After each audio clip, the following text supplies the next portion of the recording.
क्या आपने कभी सोचा है नासा, रूस, चीन और अब भारत सभी देशों को चंद्रमा पर इतनी जल्दी क्यों है? क्या वहां सोना है या कोई ऐसा राज जिसे दुनिया से छुपाया गया है? नमस्कार दोस्तों, आज हम आपको एक ऐसे सफर पर लेकर चलेंगे जो धरती से चांद तक जाता है। एक रोमांच जो तकनीक से भी ज्यादा रहस्यों से भरा है। भारत का चंद्रयान 3, रूस का लूना 25, अमेरिका का आर्टेमिस मिशन और चीन के चांगी मिशन सभी इस दौड़ में हैं। लेकिन सवाल यह है कि आखिर क्यों? चलिए जानते हैं। चंद्रमा पृथ्वी से सिर्फ 3,84,000 किलोमीटर दूर है, लेकिन वहां तक जाना किसी रोमांटिक कविता जितना आसान नहीं। चंद्रमा पर जाने के लिए बहुत से खतरों का सामना करना पड़ता है। भारत का चंद्रयान 3 एक अंडाकार रास्ते से चंद्रमा तक गया, जिसमें चंद्रयान को चंद्रमा पर पहुंचने में 42 दिन का समय लगा।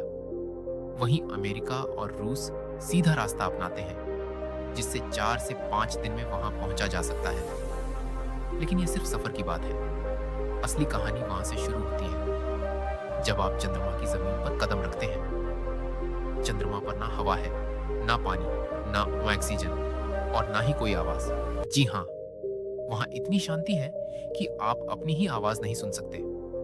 अगर कोई साथी भी आपके साथ खड़ा हो और आप उसे कुछ बोले, तो वह सिर्फ आपके होंठ हिलते देखेगा, आवाज नहीं सुनेगा। स्पेस सूट के भीतर माइक्रोफोन और हेडफोन ही एकमात्र जरिया है एक दूसरे से बात करने का। लेकिन यह होता क्यों है? क्योंकि हम अपनी पृथ्वी पर आपस में बात कर सकते हैं, तो चंद्रमा पर ऐसा क्यों? चलिए जानते हैं। चंद्रमा का गुरुत्वाकर्षण धरती से 6 गुना कम है। अगर आपका वजन पृथ्वी पर 30 किलो है, तो चंद्रमा पर आप बस 5 किलो के लगेंगे। इसलिए वहां चलना नहीं, उछलना होता है। नील आर्मस्ट्रांग और बज एल्ड्रिन के कदमों के निशान आज भी चंद्रमा की मिट्टी पर वैसे ही मौजूद हैं, क्योंकि वहां ना हवा है, ना बारिश। लेकिन सबसे खतरनाक बात यह है कि चंद्रमा पर लगातार उल्कापिंडों की बारिश होती है। धरती पर हमारा वातावरण और मैग्नेटिक फील्ड हमें बचाते हैं, लेकिन चंद्रमा पर ना तो सुरक्षा है, ना ही चेतावनी। एक छोटा उल्कापिंड भी सीधे सिर पर गिर जाए तो पल भर में जीवन खत्म। इतना ही नहीं, चंद्रमा पर इंसानों का छोड़ा कचरा भी आज तक जस का तस पड़ा है। नासा के मिशनों के दौरान जो 12 एस्ट्रोनॉट्स गए, उन्होंने प्लास्टिक बैग्स में खाना, पानी और यहां तक कि अपना मलमूत्र भी वहीं फेंक दिया। अगर आप चंद्रमा के साउथ पोल पर जाएं, जहां भारत का चंद्रयान 2 क्रैश हुआ था, तो आपको वो टूटा हुआ लैंडर अब भी वैसा ही दिखेगा। लेकिन अब बात करते हैं सबसे बड़े सवाल की। क्या चंद्रमा पर एलियन सभ्यता थी? कई वैज्ञानिकों का दावा है कि चंद्रमा का पिछला हिस्सा, जिसे हम धरती से कभी नहीं देख पाते, वो हिस्सा रहस्यमयी है।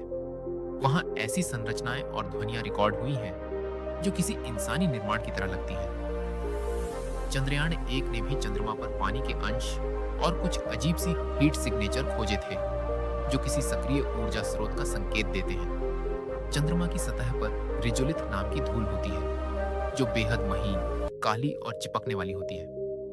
यह धूल स्पेस सूट और मशीनों में घुस जाती है और उनके लिए जानलेवा हो सकती है। इसीलिए वैज्ञानिक मानते हैं कि भविष्य में अगर हम वहां बसना चाहते हैं, तो चंद्रमा के अंधेरे वाले गड्ढों में रहना होगा, जहां सूरज की रोशनी नहीं पहुंचती और तापमान स्थिर रहता है। अब भारत ने जिस जगह लैंडिंग की है, वो दक्षिणी ध्रुव है।